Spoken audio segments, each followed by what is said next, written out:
notre Seigneur. Merci, Père. Honneur et gloire à toi, notre Seigneur. Honneur et gloire à toi, Seigneur, pour ton serviteur, le révérend Raoul Wafo, le père de la maison, qui éduque, que tu utilises, Seigneur, pour éduquer, pour équiper, pour former. La dame a dit, elle a dit, quand elle me racontait l'histoire, elle me disait que même son mari, c'est-à-dire quand il parlait, il décrétait. En fait, ce n'était pas une affaire de panique. C'était une affaire de j'ai une identité, je sais qui je suis, je connais le pouvoir que j'ai. Ne t'inquiète pas, ma chérie, c'est justement là qu'on doit voir qu'on a un Dieu. C'est ça. Et je rends grâce à Dieu pour la vie de l'homme de Dieu, le révérend Raoul Wafo. Parce qu'aujourd'hui, quand j'entends certains témoignages, je me dis, oui, la foi est en train d'être bâtie dans les cœurs. Aujourd'hui, c'est quand mercredi? Je crois que c'était lundi, je crois, ou mardi. Il y a une sœur qui m'a appelée pour me rendre son témoignage. J'ai dit, waouh! C'est-à-dire, je lui ai dit, quand tu me racontes ton témoignage, ça me fait penser à l'histoire d'Élisabeth et puis Marie qui se sont rencontrés, l'autre avec Jean-Baptiste, l'autre avec Jésus dans son ventre. C'est-à-dire, elle était en train de secouer ma foi, en fait. C'est-à-dire, plus elle me racontait son témoignage, plus j'étais boostée en moi-même. Je dis, waouh! Je lui ai dit, c'est formidable. Non, mais Dieu, attends, il y a des spécimens sur la terre. Et le diable sait que ces personnes-là qui vont demeurer et qui vont manifester leur foi sont des personnes hyper dangereuses pour lui. Elle me dit, maman, je ne sais même pas. Ça dit, je parlais, même ma voix. Elle dit, je ne reconnaissais même pas ma voix. Elle a dit, moi, je suis venue ici. Elle était venue pour une situation qui était censée être définitivement close et réglée à son désavantage. Elle a dit, je suis venue ici, madame. Je ne prends pas non comme réponse. Quand elle dit ça, je dis amen. J'étais en train de sauter. Je dis, mince, ça c'est le spécimen Wafo ici. Je reconnais les enfants du révérend. Non, mais sérieux en fait. Parce que la foi est transmissible. C'est vrai qu'elle vient de la parole qu'on entend. Mais en même temps, quand on est sous un leadership qui nous bombarde, qui nous injecte, qui nous infuse des paroles de foi, on finit par le manifester. Je rends grâce à Dieu. Si tu te sens concerné, rends grâce à Dieu pour le révérend Raoul Wafo. Merci Seigneur pour ton serviteur. Hey! Merci mon Père. Merci Seigneur pour Raoul Wafo, celui que tu as mis comme gardien de cet hôtel et qui nous bonifie tous les jours au travers des enseignements que tu apportes au travers de lui. Oui Seigneur, ce n'est pas de l'idolâtrie, c'est de la reconnaissance. Dieu utilise des instruments et il faut être assez spirituel. Merci pour ton exhortation de tout à l'heure. Il a dit ce soir, il faut être spirituel. Ne regarde pas les choses, ne prends pas les choses sous un angle humain. Prends tout ce soir-là et comprends les choses avec l'oreille spirituelle. Au nom de Jésus. Amen, tu peux t'asseoir. Hey, l'univers du possible. C'est une plateforme, hein, l'univers du possible. Même quand tu es calme, tu arrives là, tu bouges. Parce que la plateforme elle-même, elle a été tellement allumée qu'elle t'emmène à aller dans d'autres fréquences. Mais gloire à Dieu pour son œuvre parfaite et complète dans nos vies. Reçois ta guérison, acte 2. Dis à ton voisin, reçois ta guérison, acte 2. On a eu de nombreux témoignages. C'est vrai qu'on ne pouvait pas faire passer tout le monde, mais Dieu est fidèle. Et quand Dieu donne un thème comme celui-là, ça veut dire qu'il a déjà résolu que ça va se faire. Et je vous avais dit que même les choses qui avaient duré longtemps, Dieu m'avait dit, dis-leur, même si c'était des choses qui ont duré longtemps, on a prié plusieurs fois, ça n'a pas marché. C'était le jour de ton jour. Amen. Et ça va continuer ce soir. Avec pour sous-thème aujourd'hui, la guérison intérieure. Merci maman, parce que Dieu, il est tellement grand. Je n'avais pas cet aspect de son témoignage, parce que moi, quand elle m'a donné le témoignage, c'était aussi la guérison physique, parce qu'elle était sortie d'un traumatisme, et le Seigneur avait guéri, avait fait partie de la douleur aussi. Je crois qu'elle était un peu émue, mais elle a bien fait, parce que le Saint-Esprit est tellement bon. Comme il savait qu'aujourd'hui, on allait aller sur l'axe intérieur, il a fait ressortir justement la guérison intérieure qui s'est passée dans sa vie. Le Saint-Esprit est juste magnifique. Donc, il s'agira aujourd'hui de parler du mal-être, d'une souffrance intérieure venant de l'âme, qui est le siège de nos émotions. On l'a vu dimanche, nos sentiments, nos décisions, et qui ont des répercussions justement sur le physique. C'est-à-dire des situations que nous vivons à l'intérieur de notre âme et qui finissent par créer un mal-être. Et finalement, même on est dans la vie, on a l'impression que vraiment on est malade. On peut même aller à l'hôpital, on ne voit rien de façon fonctionnelle, comme dysfonctionnement, je vais dire. Mais quand même, on se porte mal. Quand même, on n'est pas bien en fait. Écoutez ceci. En médecine, une maladie est dite psychosomatique. Dans ces cas-là, on parle donc de maladie psychosomatique parce qu'on ne voit pas les origines. Il n'y a rien qui soit endommagé, il n'y a rien qui soit problématique dans le fonctionnement du corps. Mais on constate effectivement que la personne ne se sent pas bien. Lorsqu'aucune cause organique, justement, n'a été trouvée, d'origine donc émotionnelle, les maladies psychosomatiques, elles se caractérisent par des symptômes physiques. Ça part du psychique, mais se manifeste dans le physique, en fait, qui affectent un organe. C'est-à-dire, elles finissent par affecter finalement un organe à long terme ou un système physiologique. On a donc le cœur qui bat, des personnes qui ont tout le temps des palpitations, des séquences de grandes palpitations. On a par exemple des gens qui font des fortes diarrhées à des moments alors qu'il n'y a rien. On fait des examens, il n'y a rien, mais bon, cette anxiété ou ce mal-être intérieur finit par avoir des répercussions qui se manifestent comme ceci, des douleurs à l'estomac, de fortes transpirations, des insomnies, des urines répétées, des maux de tête, des pertes de poids ou des accroissements exagéré de poids, du manque de concentration, etc. Donc, dans le physique, on constate qu'il y a quelque chose qui ne va pas, mais on n'arrive pas à identifier le mal, en fait, de façon organique. Mais pourtant, il y a un mal. Quelles en sont donc les causes? Premièrement, je n'ai pas la prétention de citer tout ce qui peut être cause, mais le Saint-Esprit m'a donné de pouvoir retenir quelques-unes que je donnerai ce soir et sur la base desquelles je pense que le Seigneur veut travailler dans la vie d'une personne ou de plusieurs ce soir, au nom de Jésus. Le stress. Vous avez déjà entendu ce mot, le stress. Je me sens stressée. L'état, donc, c'est un état d'angoisse et de détresse morale, en fait, dû à la peur, à la pression. C'est un état d'angoisse ou de détresse morale. Donc, je suis là, je me sens oppressée. Donc, j'ai la peur, je panique, je perds tous mes moyens. Cette personne-là est dans une espèce de peur, de pression, ou alors, à l'issue, donc, c'est l'état d'angoisse ou de détresse morale qui est issu aussi d'un choc psychologique, un décès, une perte dramatique ou soudaine d'un être cher, un divorce, une séparation, un accident, une perte d'emploi, etc. Toutes sortes de malheurs, en fait, qui nous tombent dessus de façon imprévue, sans qu'on ait pu s'y attendre. Et même souvent, même quand on s'y attendait, mais qu'on n'a pas la capacité de gérer parce qu'on s'y était jamais fait, en fait. On s'était jamais vraiment préparé à ça. Donc, c'est ça, les chocs psychologiques. Et aujourd'hui, plusieurs affections sont provoquées ou aggravées par un trop-plein émotionnel lié justement au stress. Et ça, c'est vraiment un mot, je ne sais pas si les gens des années 60 et 70 là avaient, je ne sais pas si ce mot-là existait. Dans les années 80, je ne sais pas à partir de quand, c'est vrai que je n'ai pas fait de recherche, mais je pense que c'est depuis un certain nombre d'années quand même que ce mot-là est devenu hyper populaire, qui a été vulgarisé. Tout le monde, oh oui, je suis stressée, point, oui, non, oh, je suis stressée. Après, ça fait un peu comme si tu es un peu à la mode. Je ne sais pas, le diable est tellement terrible qu'il nous emmène même à prendre certaines choses comme si c'était de la frime, en fait. Comme si ça faisait un petit style, oh, je suis un peu stressée en ce moment. Ah bon? Bah oui, mais ça va passer et tout. Mais... Non, mais sérieux, en fait, même les enfants de Dieu, ils te parlent de ça, en fait, comme quelque chose de bien, en fait, quelque chose de...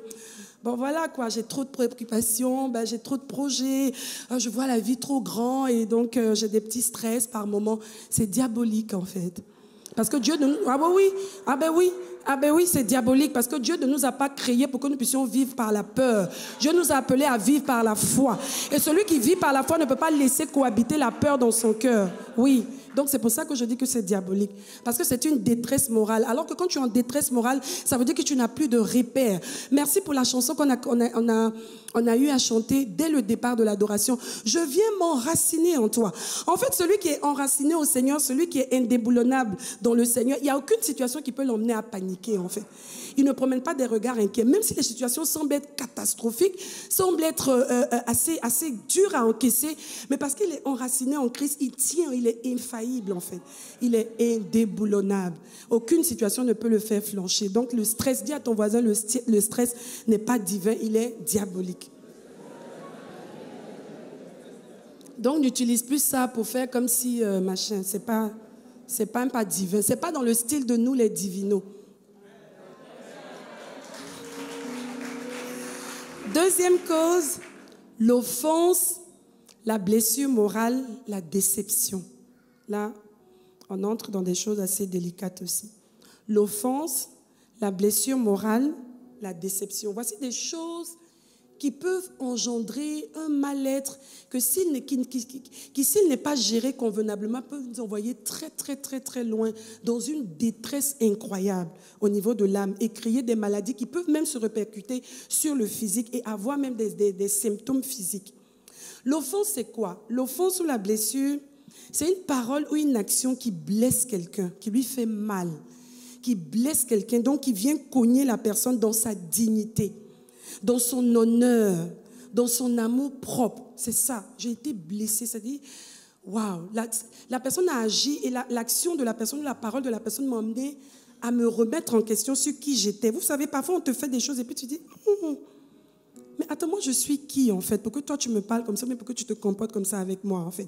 Donc tu es blessé, tu es touché dans ton amour propre, dans ton estime de soi-même est touchée. Tu commences à te poser des questions sur ta propre personne. C'est le but en fait de te casser et te faire croire que tu pensais peut-être que tu étais tel ou tel, mais moi je ne considère même pas ça, je ne te prends pas au sérieux, je m'en fiche, je te dis n'importe quoi.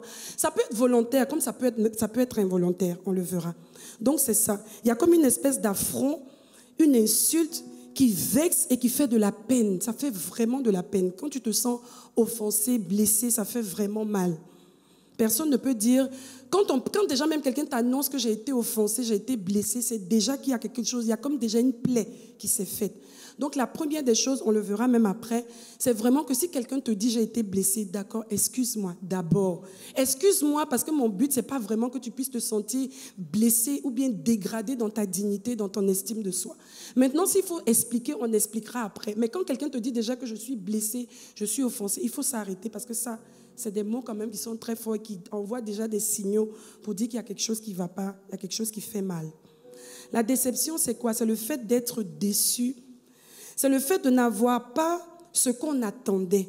Je suis déçu parce que j'avais des attentes et ces attentes-là n'ont pas réussi à être comblées. Et c'est là où la déception arrive. Quand tu n'as pas d'attente, tu ne peux pas être déçu.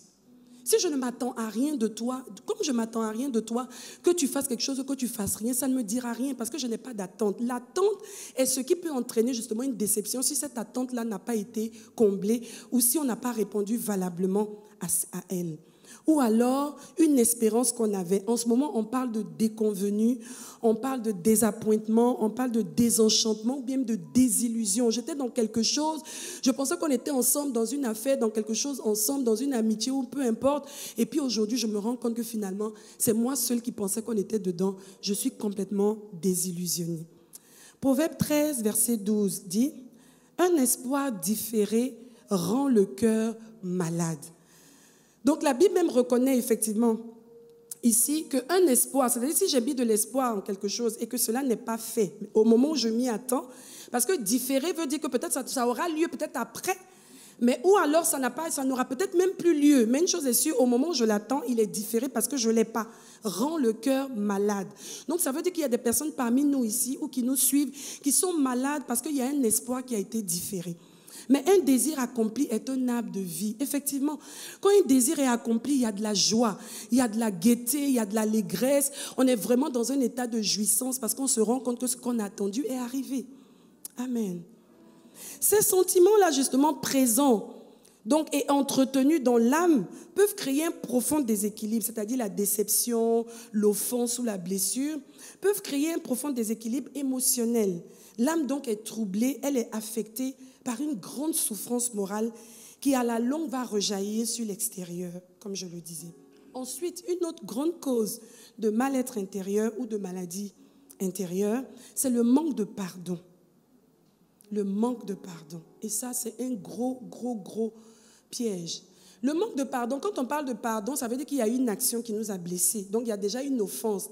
Le manque de pardon vient donc du fait que nous cessons d'entretenir à l'égard de quelqu'un de la rancune. C'est-à-dire, à juste titre, j'ai été blessé. À juste titre, j'ai été offensé. À juste titre, j'ai des raisons d'en vouloir à quelqu'un, en fait. Mais je décide justement de pardonner. Et quand je décide donc de pardonner, qu'est-ce que je fais?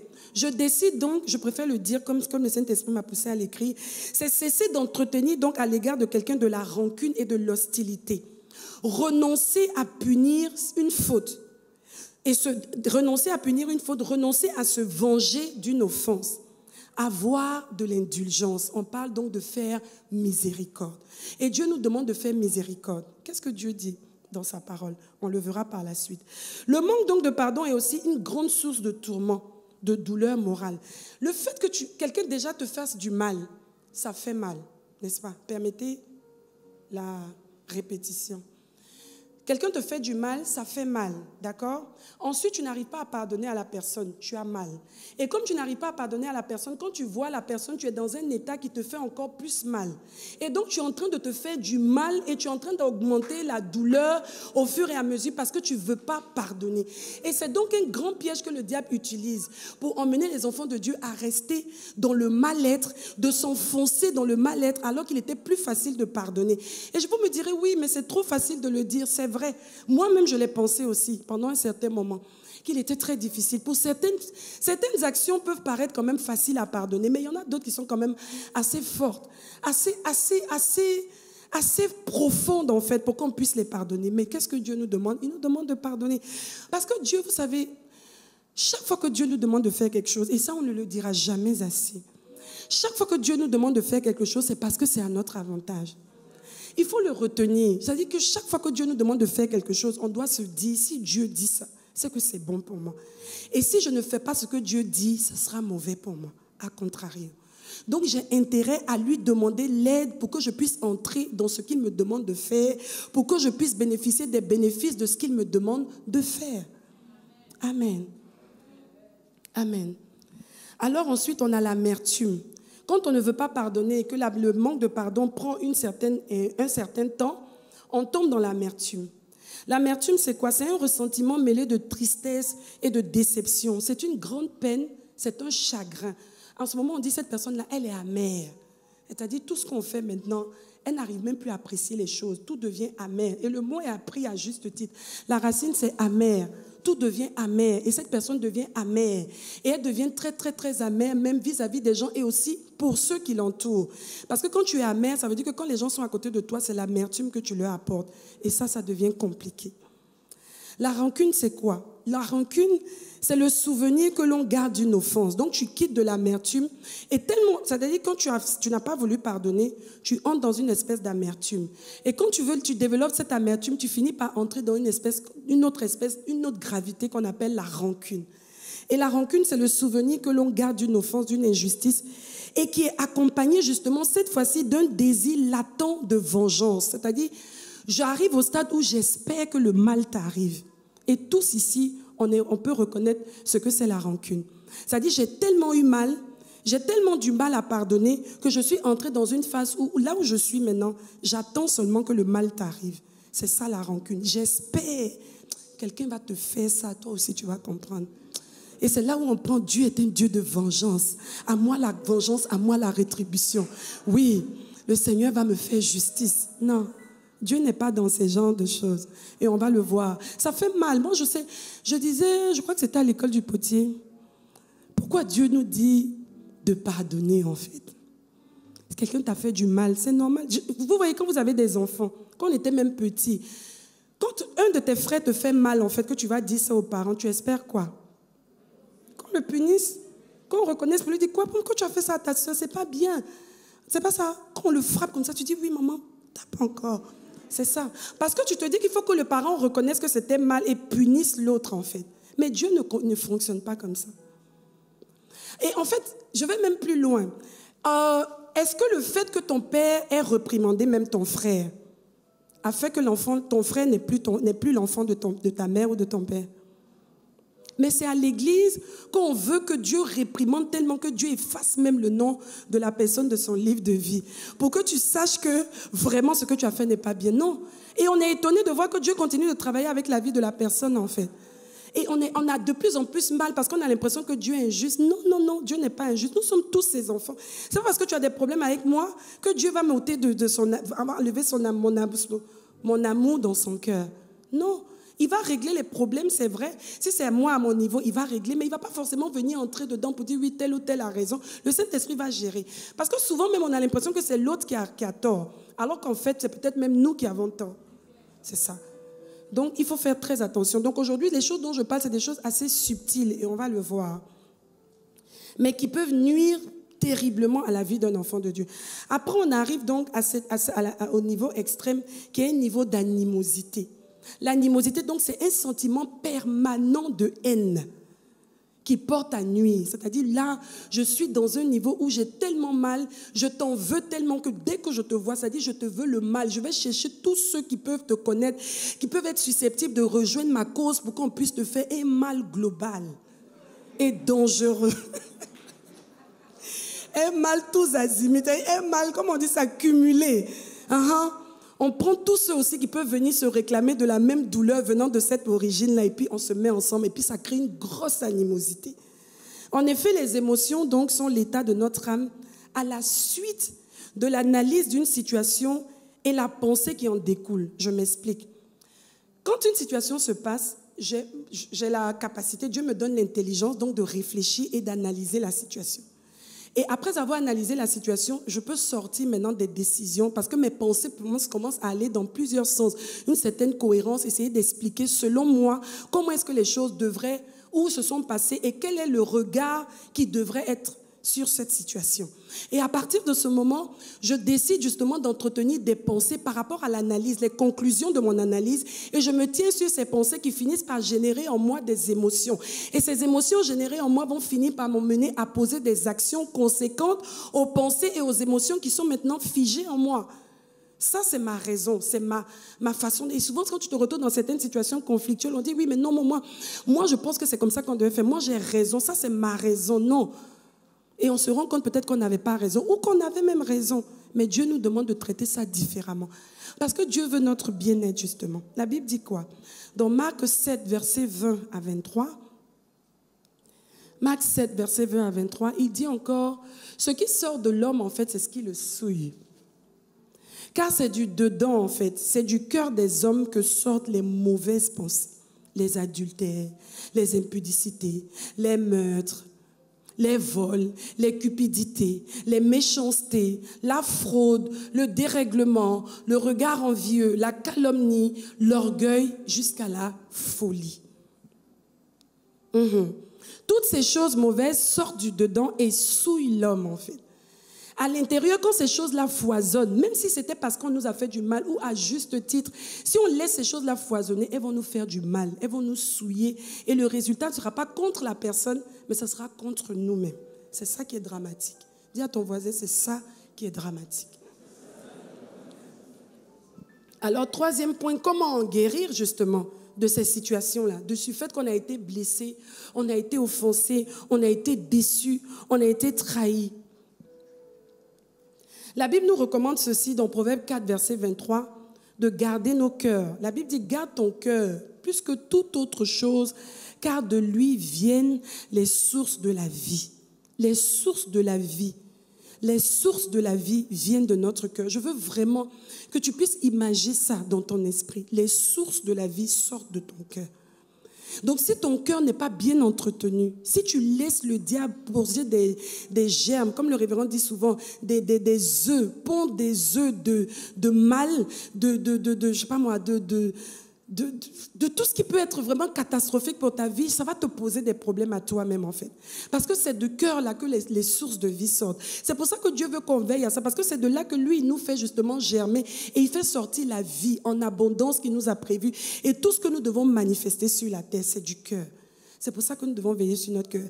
Et c'est pour ça que le diable aussi va tout faire pour que notre cœur puisse être souillé, puisse être blessé et garder l'amertume jusqu'à l'animosité. Alors, Proverbe, dans la version, par contre, parole de vie, je voudrais bien qu'on la lise aussi, elle est un peu différente. Par-dessus tout, surveille ton cœur, car il est la source de la vie. Surveille ton cœur, surveille. Donc, garder, c'est comme si, même si l'état est déjà bon, je le garde. Mais en fait, là même, je préfère ce mot surveille, c'est-à-dire fais attention, vérifie, veille, assure-toi que tu n'as rien laissé entrer dedans et qui va finir par te souiller. Amen. Donc la chose à faire justement pour en sortir, première des choses, c'est de faire un diagnostic lucide. Au stade où nous sommes, que chaque fois nous puissions nous arrêter et regarder à l'intérieur de notre cœur. Un diagnostic lucide, c'est-à-dire il faut regarder toi-même. Ne te mens pas à toi-même, ne te séduis pas, ne te blague pas, comme on dit familièrement. Regarde à l'intérieur de ton cœur et puis toi-même, vois. Essaie de voir ce qui est en train de pousser là-bas. Parce que le Saint-Esprit qui est en nous va commencer à te donner des alertes. Et si tu fais comme si tu ne vois pas, ce qui va pousser, quand ça va exploser, toi-même tu seras dépassé. C'est ça en fait. Faire un diagnostic, c'est quoi? Faire un diagnostic, c'est identifier s'il y a le mal. Et s'il y a le mal, quelle en est l'origine? Qu'est-ce qui a fait que je me suis retrouvée dans cet état? Pourquoi je vois une personne et puis je commence à me sentir mal? C'est venu d'où? Peut-être que je pensais avoir pardonné. Mais vous savez, comment vous pouvez savoir que vous avez un problème avec quelqu'un? C'est quand vous voyez la personne. Tout de suite, tu n'arrives pas. Quand tu vois la personne. C'est facile pour moi de savoir que quelqu'un a un problème avec moi, en fait. C'est comme ça, en fait. Maintenant, c'est vrai qu'il y a des gens qui sont très forts. Hein. Ils te voient, ça ne va pas, mais ils te fixent. Ils te saluent même. Mais ça ne va pas, en fait. Mais là, tu es vraiment dans une grosse séduction personnelle. Tu n'es pas vrai. Mais c'est ça. Quelqu'un qui a un problème, quand tu rencontres la personne, soit tu n'arrives plus à la regarder, ou ton cœur se serre. Ça, c'est une jauge aussi. Tu vois la personne, ça te crie. Ah, vraiment. Là, il y a un problème. Ça vient d'où? Il faut s'arrêter, en fait, pour dire, mais pourquoi je suis dans cet état-là quand je la vois? Et pourtant, peut-être, ou quand je le vois, alors que je pense que j'ai pardonné, ça veut dire qu'il y a quand même quelque chose qui a déjà commencé à pousser. Tu pensais que ça s'était arrêté, mais ça continue. Donc, il faut s'arrêter pour checker à l'intérieur. Quelle est l'origine et aussi quelle est la gravité? À quel stade je suis, en fait, par rapport à ce sentiment? Depuis quand j'ai laissé arriver jusqu'à ce qu'on en arrive à ce niveau?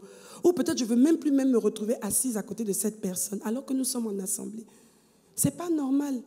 Nous sommes des enfants de Dieu. Il ne devrait pas exister au milieu de nous des choses où tu as du mal même à saluer quelqu'un.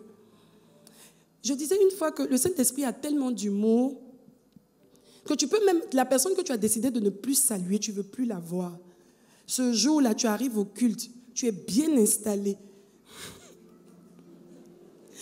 Il n'y a même pas de place à côté de toi. Donc et puis, quand tout attend, on déplace ton voisin. Tu es en pleine concentration comme ça. Dès que tu ouvres tes yeux, tu te dis, mais qu'est-ce qui s'est passé en fait?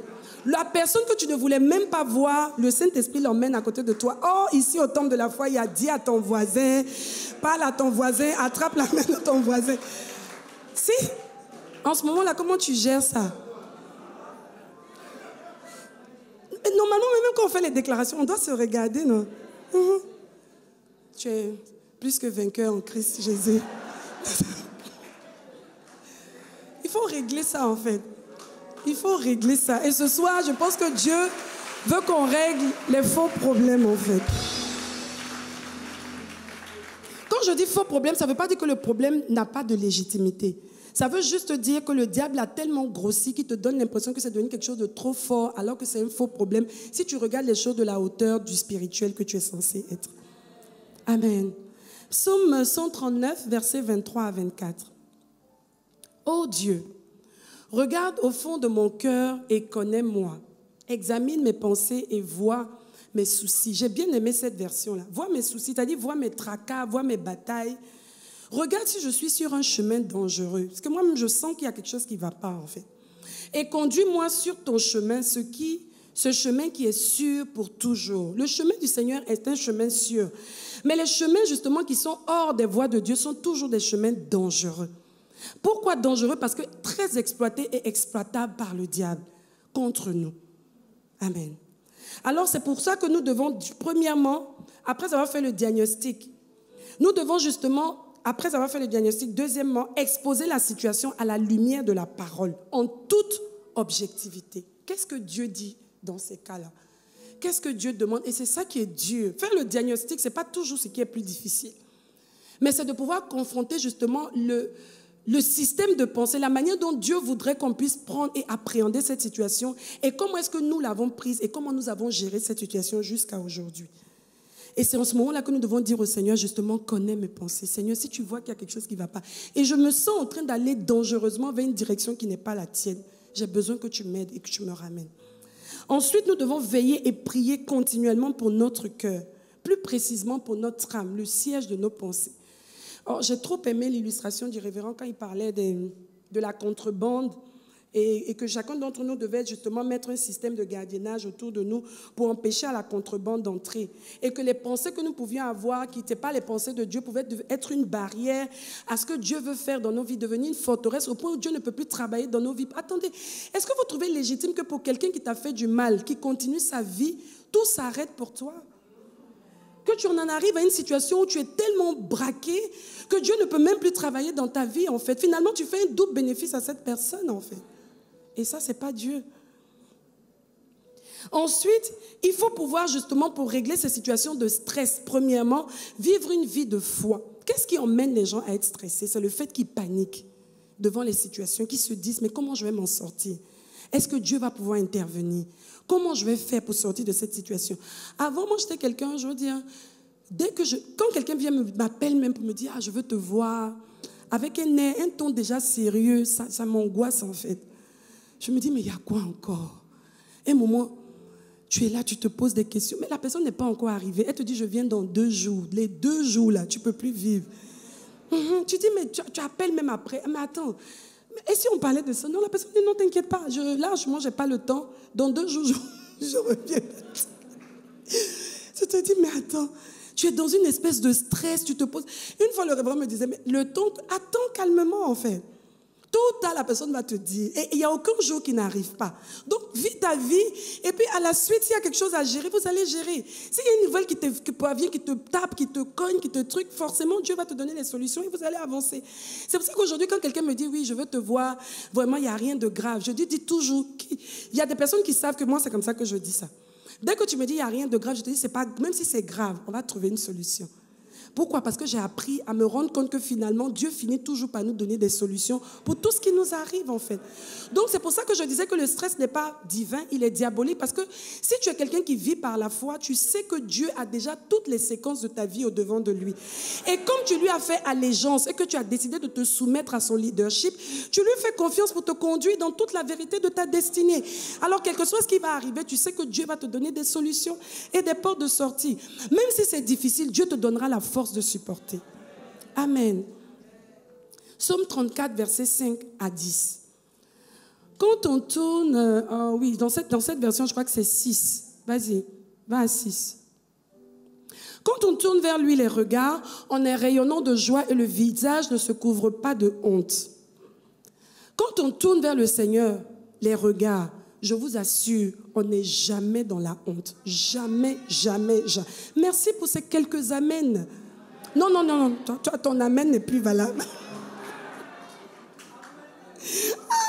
Amen. Waouh. Quand un malheureux crie, l'Éternel entend et il le sauve de toutes ses détresses. Le stress vient de ça. Stress, détresse. Allons-y. L'ange de l'Éternel campe autour de ceux qui le craignent et les arrache au danger. Quelles que soient les situations, l'ange de l'Éternel viendra t'en sortir. Quand la sœur m'a rendu son témoignage, je veux dire, à un moment donné, on peut se dire, mais attends. Et je pense que quelqu'un a dû penser ça aussi. Qu'est-ce qu'elle avait même à prendre la poêle et aller avec ça à table? Franchement. Je vois des têtes qui disent vraiment. Je lui ai dit, mais toi aussi, tu aurais pu prendre la poêle, enlever le poisson, tu vas pas sur la cuisinière que de transporter. C'est tellement tu voulais mettre l'huile sur la tchéké. Quand c'est comme ça là, nous ce qu'on fait, tu prends un petit bocal, tu prends l'huile chaude là, tu mets ça à côté avec ton piment, ta tomate. Puis tu arrives avec ton poisson. Ça, tu prends ça avec la cuillère. Mais soit, elle n'a pas été peut-être très vigilante, elle s'est dit que ça allait passer et tout, c'est pas grave. Mais Dieu a utilisé ça pour lui démontrer qu'elle avait une alliance. Donc le malheur peut atteindre souvent le juste. Une certaine situation peut arriver sans qu'on ait eu toute la sagesse qu'il fallait. Mais Dieu a le devoir de prendre soin de nous et de nous mettre au large. Amen. Sentez et voyez combien l'Éternel est bon. Heureux l'homme qui cherche en lui son refuge, qui ne compte pas sur ses capacités, qui ne compte pas sur ses relations, qui ne compte pas sur les circonstances, qui ne se laisse pas stresser parce qu'il sait que Dieu est au contrôle de sa vie. Craignez l'Éternel, vous ses saints, car rien ne manque à ceux qui le craignent. Rien ne manque à ceux qui le craignent. Dis à ton voisin, rien ne manque à ceux qui le craignent. No stress, rien ne manque à ceux qui craignent l'Éternel. Amen. Amen. Amen. Verset, chez vous, ça va être verset 11. Vas-y, continue. Les lionceaux éprouvent la disette et la faim, mais ceux qui cherchent l'Éternel ne sont privés de... Attends, il y a des phrases quand même dans la Bible, il faut marquer ça. On n'a pas dit ne sont privés de biens, de certains biens. Ne sont privés d'aucun bien. Aussi longtemps que c'est identifié par le ciel comme étant un bien, tu n'en seras pas privé au nom de Jésus. Amen. Amen. Et concernant les blessures, Jésus, par son œuvre donc de restauration et l'assistance du Saint-Esprit en nous, nous donne désormais le pouvoir de dominer sur nos émotions négatives. Les émotions négatives qui essaient de monter à l'intérieur de nous, qui nous sont suggérées par le diable, que nous puissions avoir la capacité de les dominer. Et nous en avons la capacité parce qu'aujourd'hui, nous triomphons sur toute situation. C'est notre foi justement qui nous donne de triompher de toute situation, de toute attaque, de toute adversité. Vous me demanderez, oui, mais dans mon cas, jusque-là tu parles, mais on fait comment? Qu'est-ce qu'il faut faire? Moi, j'ai mal en fait. Je souffre de quelque chose qui m'a été fait injustement. Et je me dis justement, tant que ce n'est pas réparé, je ne pourrai pas m'en sortir. Mais je te dis, tu pourras t'en sortir. Et ce soir, tu vas t'en sortir au nom de Jésus. Psaume 147, verset 3, la Bible dit, il guérit ceux qui ont le cœur brisé et il pense leurs blessures. Ce soir, Dieu va guérir un cœur qui a été brisé. Dieu va penser les blessures qui ont pu se manifester, qui ont pu défigurer complètement ton âme et ton cœur. Proverbe 27, verset 5 à 6, la Bible dit, mieux vaut une réprimande ouverte qu'une amitié cachée. Les blessures d'un ami prouvent sa fidélité, mais les baisers d'un ennemi sont trompeurs. Yes. Matthieu 5, versets 43 à 48. Vous avez appris qu'il a été dit, à 48, ok. Vous avez appris qu'il a été dit, tu aimeras ton prochain et tu haïras ton ennemi. Oui, ça c'est ce qui est humainement faisable. Mais moi, je vous dis, aimez vos ennemis. Là, ça devient compliqué. Bénissez ceux qui vous maudissent. Waouh. Faites du bien à ceux qui vous haïssent. Qui parle ici? Merci. Et priez pour ceux qui vous maltraitent et qui vous persécutent. Voilà ce que Dieu demande. Ce n'est pas de se braquer contre ces personnes-là, mais c'est de trouver la force en lui d'être différent de ce qu'on était avant. Amen. Afin que vous soyez fils de votre Père qui est dans les cieux. Car il fait lever son soleil sur les méchants et sur les bons, et il fait pleuvoir sur les justes et sur les injustes. Si vous aimez ceux qui vous aiment, quelle récompense méritez-vous? Les publicains aussi n'agissent-ils pas de même? Et si vous saluez seulement vos frères, que faites-vous d'extraordinaire? Les païens aussi n'agissent-ils pas de même? Soyez donc parfaits, comme votre Père céleste est parfait. Voici la perfection à laquelle nous sommes en train vers laquelle nous sommes en train de courir. Voici la perfection à laquelle nous aspirons. Que nous puissions devenir des personnes. Et je vais vous dire quelque chose d'emblée. Le fait de pardonner à quelqu'un ne veut pas dire qu'on doit forcément être comme avant. Dieu ne nous oblige pas à continuer une amitié folle avec quelqu'un qui n'en est plus peut-être digne. Mais c'est juste que nous puissions tirer les leçons et que nous puissions prendre des décisions pour la suite. Parce que quelqu'un me dira, oui, mais si tu pardonnes, on doit... Non. On peut ne plus rire ensemble parce que je me suis rendu compte aussi que ta personne, là, elle est une personne nocive pour moi.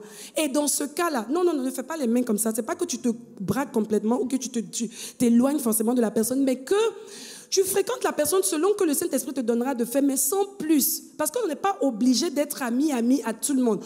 On est des frères, même dans les fratries. Dans une même famille, il y a des frères qui sont plus proches et puis il y en a qui sont juste frères. Voilà. Donc si on se rend compte que les choses sont trop compliquées, pour ne pas justement se trouver toujours en porte-à-faux, le Saint-Esprit peut nous emmener à back-up, à reculer un peu et puis à prendre certaines distances. La distance ne veut pas dire que je n'ai plus d'amour pour toi. Mais si la distance est motivée par le manque d'amour, là, il y a problème. Amen.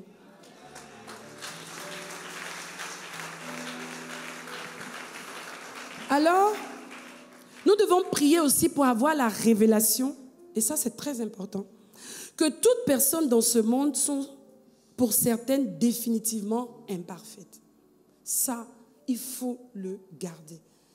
Une fois, le révérend m'a dit, tu sais, même toi-même, tu ne sais même pas qui tu es, c'est-à-dire tu peux te décevoir à un niveau que tu ne peux pas imaginer. Avant, ça me paraissait quand même assez incongru, assez impossible même, on va dire, Mais aujourd'hui, je me suis rendu compte que si tu ne veilles pas sur toi, tu peux avoir des surprises de ta propre personne par des réactions que tu n'aurais jamais imaginé avoir.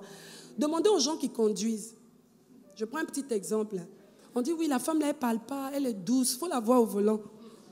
Si quelqu'un lui fait un truc, une fausse manœuvre, après tu dis, hey. Les gens vont dire, c'est pas maman ou faux. Donc, veillez, c'est sur tous les détails pour que Dieu te donne la tempérance. Quand tu te dis, non, c'est pas utile, ça fait quoi? C'est 5 minutes ou 2 minutes de retard, ça va faire quoi? Puis tu avances. Pour vous dire que même nous, tous, on est susceptibles de se retrouver dans des travers. Voilà. Donc, nous devons nous rendre compte qu'il y a des personnes qui seront, pourquoi je dis définitivement imparfaites, et d'autres qui sont dans une voie de transformation et de perfection. D'autres qui sont en voie de perfection, pourquoi? Parce qu'elles sont nées de nouveau. Donc, pour elles, on sait qu'il y a une espérance de changement parce qu'ils sont dans un processus. C'est pour ça qu'un frère en Christ doit être traité différemment. Un frère en Christ peut avoir eu une attitude, et puis, il ne faut pas le condamner tout de suite au même titre, peut-être le païen. Le païen, on sait tout de suite que c'est des entités qui sont peut-être en lui qui travaillent, on va le voir. Mais le frère en Christ, ça peut être une inconduite, ça peut être un manque de sagesse, ça peut être que la personne a posé un acte sans en avoir eu toute la portée, mais par la grâce de Dieu, elle comprendra et elle sera enseignée, puisqu'elle aussi, elle a le Saint-Esprit. Tout comme nous-mêmes, donc. Parce que nous-mêmes, nous ne sommes pas parfaits, nous devons apprendre que justement, chercher la perfection chez l'autre n'est pas toujours une garantie. Il faut le retenir. Chercher la perfection chez l'autre n'est pas toujours une garantie. Donc, ça va nous permettre de relativiser. Pourquoi? Parce que nous-mêmes, on ne peut pas avoir la garantie de la perfection en nous à tout moment. Quoique, nous sommes parfaits en Christ. Et nous continuons d'aller de l'avant. Statut parfait de Christ. Christ en nous, donc nous continuons d'avancer et d'aller de l'avant. Éphésiens 4, versets 11 à 13. C'est pour ça que Dieu a donné les uns comme apôtres, les autres comme prophètes, les autres comme évangélistes, les autres comme pasteurs et docteurs pour le perfectionnement des saints en vue de l'œuvre du ministère et de l'édification du corps de Christ. Jusqu'à ce que nous soyons tous parvenus à l'unité de la foi et de la connaissance du Fils de Dieu, à l'état d'homme fait à la mesure de la stature parfaite de Christ. Mais en même temps, je veux juste faire une petite remarque. Les personnes aussi qui sont appelées à nous emmener justement dans ce processus de perfection sont aussi dans un processus de perfection. Parce que c'est un leurre. Et le diable utilise ça, de se dire, ah oui, mais elle prêche ça, et pourtant elle fait ça. Oui, moi aussi, je suis dans un processus. Pendant que j'enseigne la parole, pendant que Dieu me prépare à porter un message, Dieu me parle déjà. Dieu travaille déjà en moi et me permet il ouvre mes yeux pour que je puisse traduire fidèlement justement ce qu'il veut apporter aux autres. Donc nous sommes tous en train de nous laisser mouler et transformer par le Seigneur. Amen. Éphésiens 6, verset 12. Pour certaines personnes, effectivement, nous n'avons pas à lutter contre la chair et le sang, mais contre les dominations, contre les autorités, contre les princes de ce monde de ténèbres, contre les esprits méchants dans les lieux célestes. Donc nous devons savoir que le diable peut instrumentaliser des personnes, c'est-à-dire de façon ciblée pour nous faire du mal en fait. Et ce qui va nous donner d'être grand, c'est d'avoir la révélation que justement nous n'avons pas à prendre les choses au premier degré.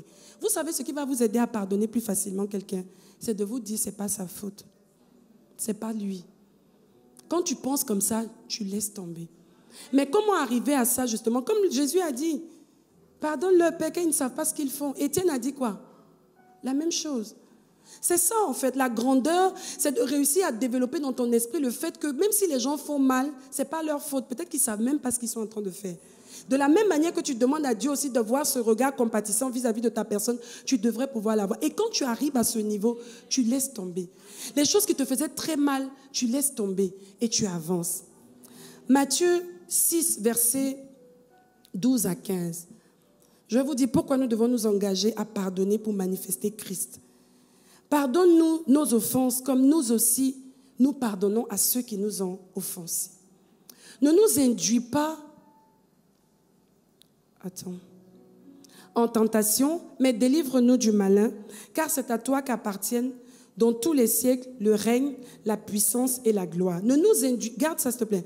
Ne nous induis pas en tentation, mais délivre-nous du malin. Ça vient juste après le fait. Va au verset 12, je veux qu'on le lise, je ne veux même pas parler. Pardonne-nous nos offenses comme nous aussi, nous pardonnons à ceux qui nous ont offensés.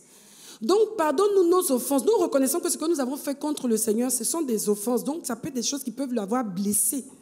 Mais on lui demande de pardonner les offenses. Comme nous aussi, nous pardonnons nos offenses. Ça veut dire qu'il n'y a pas de catégorisation. Tout ce qui peut avoir offensé le Seigneur, nous lui demandons pardon. De la même manière, tout ce qui a pu nous offenser, nous devons aussi pardonner. Pour ne pas justement être induit en tentation. Allons-y au verset 14. Si vous pardonnez aux hommes leurs offenses, votre Père Céleste vous pardonnera aussi. Mais, si vous ne pardonnez pas aux hommes, votre Père ne vous pardonnera pas non plus vos offenses. Qu'est-ce qui est bien à gagner dans ça? Il n'y a rien de bon à gagner. Il y a tout à gagner justement à pouvoir pardonner aux autres en fait. Pour être sûr que de notre côté tout est réglé, Dieu peut continuer à faire son travail avec nous. Et puis même si quelqu'un nous a fait du mal et que nous estimons que Dieu est libre, il va travailler. Il travaille avec ta vie, pas en fonction de l'autre. Il travaille dans ta vie en fonction des plans qu'il a pour toi. En fonction des objectifs qu'il veut atteindre dans ta vie. Donc il faut qu'on arrête justement de jeter toujours la faute sur l'autre. Tant que Dieu n'a pas réglé le problème de l'autre, nous on ne peut pas avancer. Ça c'est un gros piège. Le piège de l'offense, je vous prie d'aller réécouter ce message du révérend Raoul Afo. Le piège de l'offense, c'est un message qui délivre en fait.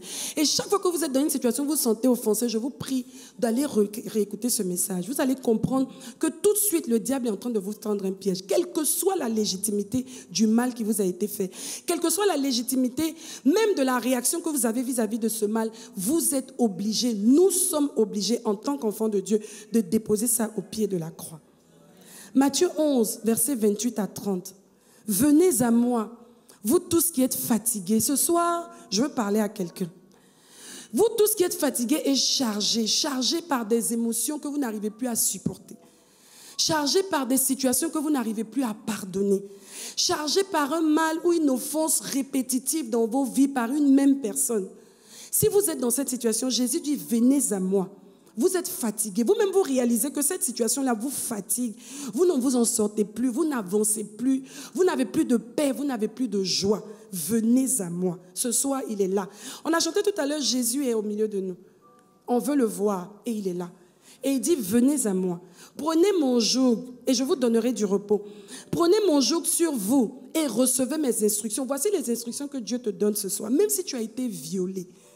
Même si je ne sais pas quel est le mal, le nom, la hauteur, la gravité du mal, Jésus dit, prends mes instructions. Ce que je te dis là, c'est le médicament de ce soir. Laisse tomber, oublie tout le mal. Dis-toi, oui, la personne a fait ça, ça ne me regarde pas. Moi, je veux avancer dans ma vie. Car je suis doux et humble de cœur. Et vous trouverez quoi? Du repos pour vos âmes. Une personne qui est agitée à l'intérieur d'elle par la rancœur, par l'animosité, par l'amertume, par le manque de pardon, cette personne-là ne peut pas être en paix, elle ne peut pas être en joie. Elle est toujours morose, elle est toujours triste. Ce soir, Dieu veut régler ce problème. Et si tu es ici, ce n'est pas un hasard. Qui croit qu'il n'y a pas de hasard dans la marche avec le Seigneur? Si c'est ton cas, je vais appeler une première catégorie de personnes pour lesquelles Dieu veut qu'on prie ce soir. Tu te sens vraiment mal d'avoir été offensé, ou alors tu te sens blessé par des attitudes, peut-être répétitives ou pas, mais en tout cas ce soir, tu prends une minute, on va prendre même une minute, parce qu'on a parlé de faire le diagnostic. Chacun va regarder à l'intérieur de lui, checker maintenant, demander au Seigneur, Saint-Esprit, regarde, parce que peut-être même que je suis déjà sur une voie très dangereuse et le diable est déjà en train de se réjouir de ce qu'il est en train de me conduire dans des choses que tu n'agrées pas. Ce soir, je ne veux pas repartir d'ici avec les fardeaux ou le mal-être que je peux avoir à l'intérieur de moi. Je veux que tu puisses intervenir. Même si tu nous suis en direct, tu es concerné. Concentre-toi, demande au Saint-Esprit de t'aider à y voir un peu plus clair à l'intérieur de toi. Parce que c'est de ton cœur que sortent les sources de la vie. Et si à l'intérieur de toi, tu constates qu'il y a quelque chose vraiment qui te peine, tu n'arrives pas à t'en débarrasser, tu vas te lever ce soir et on va prier, on va s'accorder. Et je t'assure, comme la maman a témoigné tout à l'heure, tu repartiras avec une paix et une joie que tu n'as pu expérimenter depuis longtemps. Le tout n'est pas d'être dans la présence de Dieu. Tu es avec les frères, tu chantes quand il faut chanter, mais tu n'as plus de force. Tu souris juste de façon automatique, juste pour faire plaisir, mais tu sais qu'à l'intérieur de toi, tu te sens mal. Tu te sens mal. Ce soir, nous voulons prier pour toi. Si tu es là dans la salle, tu te tiens debout et tu viens pour qu'on prie ensemble. On va s'accorder et Dieu va te libérer de ce poids. Si c'est aussi une situation de manque de pardon, Venez, première catégorie. Mhm.